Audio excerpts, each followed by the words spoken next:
Welcome. I'm Professor Bingo Topbeek Says Every Day. I present you this course on mathematics for engineers and physicians.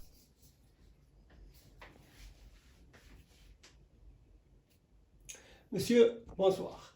Donc aujourd'hui, on va continuer les cours de mathématiques et aujourd'hui, on va traiter encore une fois le rang d'une matrice. On va voir une matrice spéciale un peu compliquée.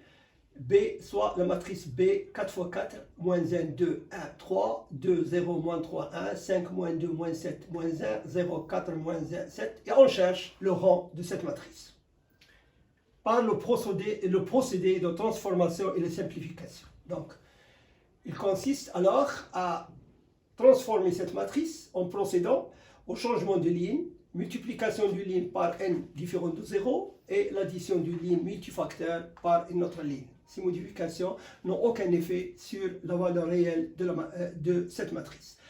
Alors, en premier lieu, on va donc procéder voir cette première étape de 1, c'est-à-dire en multipliant la première ligne par 2 et la deuxième ligne par 1 et faisant la somme de la première et deuxième. On pose tout d'abord moins 1, 2, 5, 0, sans changement. Et puis on procède 2 fois moins 1, c'est moins 2. Moins 2 plus 2, ça donne 0. 2 fois 2, 4 plus 0, c'est 4. 2 fois 5, c'est 10. Moins 2, c'est 8. 2 fois 0, c'est 0. Plus 4, c'est 4. Donc on a maintenant la première et la deuxième ligne. Ensuite, il y a la deuxième étape A1, ça concerne la première ligne et troisième ligne. A1, c'est-à-dire en faisant la somme, pour obtenir la troisième ligne, en faisant la somme de la première et troisième ligne. Donc, moins 1, 1, c'est 0. 2 moins 3, c'est moins 1. 5 moins 7, c'est moins 2.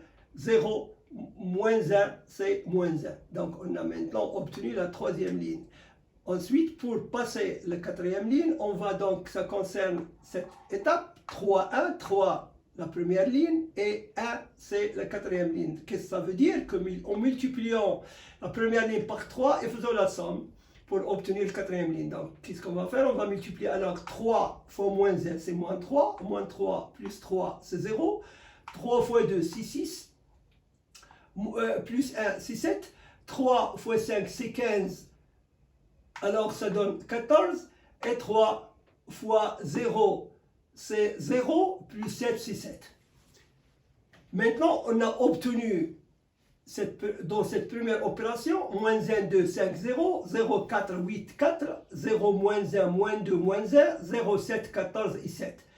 Donc ça reste toujours un peu compliqué. On continue donc la simplification. Qu'est-ce qu'on va faire? Après constatation, on va commencer par cette première opération en multipliant la deuxième ligne par 1 et la troisième par 4 et faisons la somme. Alors on obtient tout d'abord moins 1, 2, 5, 0, 0, 4, 8, 4 sans changement. Et puis lorsqu'on multiplie par 4, on a 4 plus 0. 4 fois 0, c'est 0, plus 0, c'est 0. 4 fois moins 1, c'est moins 4, plus 4, c'est 0. 4 fois moins 2, c'est moins 8, plus 8, c'est 0. Et 4 fois moins 1, c'est moins 4, plus 4, c'est 0. Donc, la quatrième ligne, elle est nulle, 0, comme vous le constatez. Ensuite, pour réaliser la quatrième ligne, on constate la deuxième et la quatrième ligne. On a multiplié la deuxième ligne par 7 et la quatrième par moins 4. 7 fois 0, c'est 0, plus 0, c'est 0. 7 fois 4, c'est 28, et moins 4 fois 7, c'est moins 28, c'est 0. 7 fois 8, c'est 56, et moins 4 fois 14, c'est moins 56, c'est 0. 7 fois 4, c'est 28, et moins 4 fois 7, c'est moins 28, et ça donne 0. Donc, on a obtenu finalement cette matrice. Tous les éléments au-dessous de cette barrière sont nuls. Donc, il ne reste à traiter une matrice de 2 lignes et 4 colonnes. Donc, on a une seule matrice de 2 fois 2 maximum. D'où on peut choisir, par exemple, 2, 4, 5, 8. 2 fois 8, c'est 16. Le déterminant de cette matrice, 2 fois 8, c'est 16. Moins 20. Et ça donne alors moins 12, il est différent de 0. Donc, on a bien une matrice 2 fois 2 dont le déterminant est différent de 0. Donc, le rang de B est égal à 2. Attention, ces modifications qu'on utilise avec le processus d'élimination de Gauss pour résoudre les systèmes d'équations linéaires de type A multiplié par X est égal au vecteur B. Maintenant, on va considérer une matrice A, 2 fois 2, carré, de valeur 1 moins 2, 2 moins 4, et B, de valeur 2 fois 2, et donc il est comme celui carré aussi, 2 moins 1, moins 4, 2. On cherche alors le rang de A, le rang de B, le rang de AB et le rang de BA. Alors tout d'abord, pour une matrice carrée 2 fois 2, on doit commencer à traiter le déterminant, à calculer le déterminant de A. C'est 1 moins 2, 2 moins 4, c'est moins 4, plus 4, c'est 0. Et puisque la matrice n'est pas nulle, donc le rang de A est égal à 1. Le déterminant de P, c'est 2 moins 1 moins 4, 2. On a 2 fois 2, c'est 4. 4 moins 4, c'est 0. Puisque la matrice n'est pas nulle et que le déterminant est égal à 0, donc le rang de B est égal à 1, c'est-à-dire une matrice 1 fois 1 comme OA.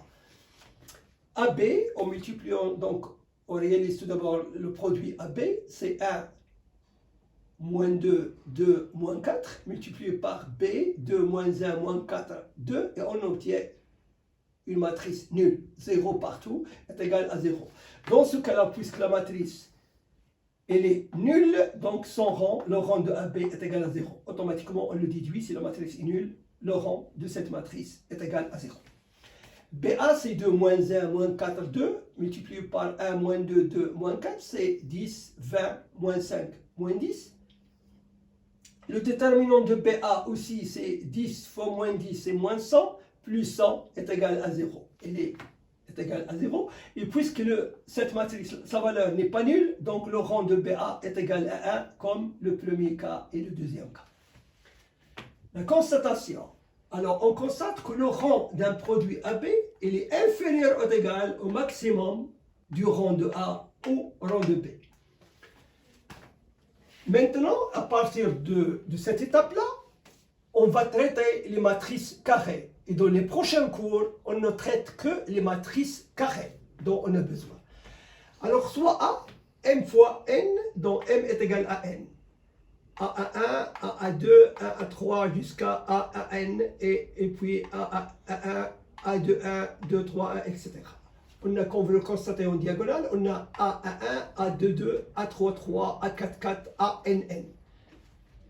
Et A11, A22, A3, AMN, M est égal à N, ce sont les éléments du diagonal. Et en faisant la somme de ces éléments, A11 plus A22 plus A33 plus jusqu'à AMN, cette somme s'appelle l'indice de A, ou aussi l'empreinte ou la trace de A. A, M fois N est égal à AIG. Et c'est une matrice symétrique si et seulement si le transposé de A est égal à A. Ici seulement si AIJ est égal à AJI. Cette matrice est antisymétrique si AT est égal à moins A.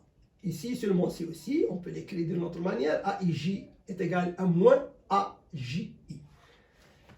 Cette matrice elle est orthogonale si seulement si AT est égal à A moins A, c'est-à-dire le transposé de A est égal à son inverse. Si seulement si A est une base, dans ce cas, il s'appelle base cartésienne. A, on peut l'écrire A1, vecteur A1, A2, A3 et jusqu'à A1. Maintenant, on va voir une autre matrice, les sortes de matrices carrées. On a la matrice 1, 0 et 0, moins 3. C'est une matrice diagonale, puisque tous les autres éléments sont nuls, sauf le diagonal. La deuxième matrice 3 fois 3, carré, c'est aussi la même chose. Nous avons dit 0 partout, et le diagonal, vous le constatez, on a 2, 0, moins 3. Ces deux sortes, ces deux types de matrices s'appellent matrices diagonales. On va voir un autre exemple B, d'autres sortes de matrices. Si vous trouvez 1, 0, 0, 1, ou 1, 0, 0, 0, 0, 1, 0, 0, 0, 1, c'est-à-dire que le diagonal, il n'y a que 1, s'appelle la matrice identité ou la matrice unité. S'appelle I. C, on voit une autre matrice de cette forme-là, 1, 2, 4 en diagonale, et puis nous avons de part et d'autre moins 1, 3, 3, 3, 3. Cette matrice s'appelle la matrice symétrique. On a les mêmes éléments de part et d'autre du diagonale. Ou bien, si on veut comparer cette matrice lorsqu'on a étudié les fonctions, c'est une fonction paire. C'est pour cela que j'écris ça entre parenthèses. D, petit d, on a une autre matrice. On a des zéros dans le diagonale, diagonale 0. Et de part et d'autre, nous avons i et moins i. Moins i, 0, 0. Donc, ça s'appelle une matrice antisymétrique ou impaire. Tous les éléments du diagonale sont nuls. Donc, la matrice antisymétrique se caractérise par un diagonale nul. Remarque, A, une matrice carrée, n fois n, se laisse toujours décomposer en une matrice symétrique et une autre antisymétrique. Chaque matrice carrée peut s'écrire de cette façon-là. A est égal à n demi multiplié par A plus AT plus n demi multiplié par 1 moins AT. Cette première partie, n demi facteur de A plus AT, c'est une matrice symétrique. Et cette deuxième partie, n demi multiplié par A moins AT, c'est une matrice antisymétrique. Voilà, la prochaine fois, on va continuer sur ce cours-là, faisant des exercices de calcul pour vous montrer exactement comment décomposer une matrice carrée. J'espère que vous avez profité de ce cours. Merci et à bientôt.